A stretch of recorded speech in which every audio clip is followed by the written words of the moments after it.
What if sweet Cinderella, the symbol of hope and overcoming adversity, had a darker side? This theory suggests that, after her happily ever after with the prince, Cinderella became a cold and authoritarian figure, evolving into none other than Snow White's evil queen. Could it be possible that the beloved heroine turned into the most feared antagonist of fairy tales? Let's delve deeper into this idea. Imagine this. Cinderella endured years of humiliation and mistreatment by her stepmother and stepsisters, facing constant emotional and physical abuse. The trauma she faced wouldn't easily disappear, even after achieving her happily ever after. In psychology, there is a concept called the cycle of abuse, where victims of violence can develop toxic behaviors as a means of gaining control over their own lives. This suggests that Cinderella's kindness after so much suffering could have its limits. Upon ascending to the throne as queen, Cinderella finally gains power and status, something she never had before. But would she be content with just that? The fear of losing everything again, combined with a desire to ensure that no one underestimates her anymore, could trigger an even greater thirst for control and power. This could be the beginning of Cinderella's transformation into a colder and more authoritarian figure. If this character change seems drastic, consider other fairy tales. Characters who were once heroes but later turned into villains over time, such as Maleficent in her alternative version or the Beast in Beauty and the Beast, corrupted by greed. Cinderella, even as a symbol of hope, wouldn't be exempt from such a transformation if circumstances pushed her in that direction. With her happy ending secured, Cinderella is now queen. But what exactly does it mean to be a queen in the world of fairy tales? Holding power in a world filled with politics, rivalries, and unexpected alliances can easily change one's priorities. For a young woman who only had her beauty and kindness as assets, maintaining her appearance and status would be crucial. In Cinderella's context, the idea of being desired and admired was always central to her journey. Her beauty was key to escaping her life of servitude, as the prince recognized and fell in love with her at first sight at the ball. Now, as queen, she would understand that beauty is not only a gift but a tool of power. The desire to be the fairest of them all, so central to Snow White's evil queen, could have become an obsession for Cinderella as well. Over time, she might have started to see younger and more beautiful women as threats to her position, especially in a society where a woman's worth is often defined by her appearance.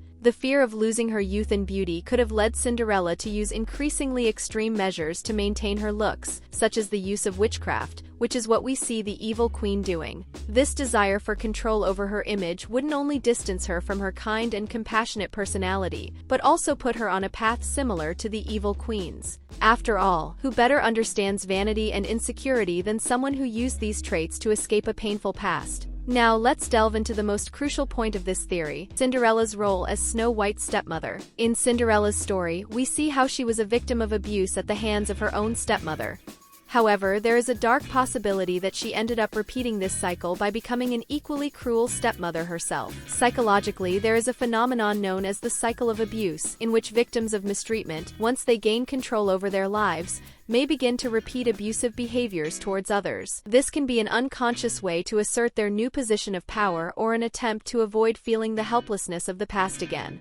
Cinderella then could have redirected her suppressed anger towards Snow White, a pure and beautiful young girl, just like she once was. This repetition of the stepmother role would be a cruel and tragic irony. Cinderella, who once suffered at the hands of an authoritarian figure, would now become that figure for another young woman. This would also explain the motivation behind the evil queen's obsessive desire to be the fairest. She would be trying to overcome her own pain of having been oppressed by her beauty in the past. The transition from Cinderella to the evil queen implies not just a character transformation, but also the complete abandonment of her past. In the Snow White movie, we don't get details about the evil queen's origin or past. This lack of information leaves room for darker interpretations, such as the idea that she deliberately buried her old memories of being Cinderella and adopted a new identity. Imagine that, after some time reigning, Cinderella decides to erase everything that reminds her of her days of servitude and humiliation. This would not only explain the silence about her past, but also justify her obsession with maintaining absolute control.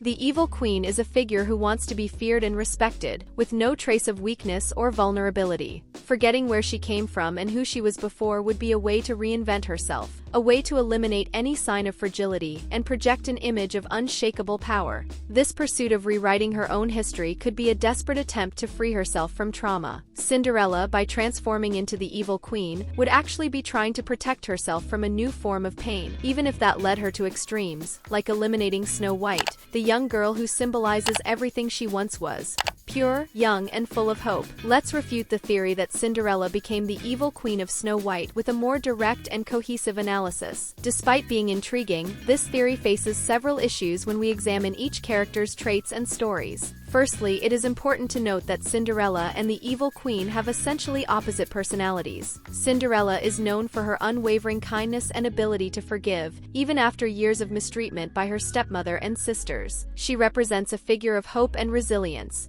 someone who remains kind even in the face of the worst adversities. In contrast, the evil queen is driven by envy and a thirst for power, traits that do not align with Cinderella's core character. Moreover, there is no indication in Disney films that suggests a canonical connection between Cinderella and the evil queen. The two stories are treated as completely separate narratives, with no overlaps or references between them. Disney itself crafted Cinderella as a fable about overcoming adversity and being rewarded for kindness, while Snow White explores themes of envy and betrayal.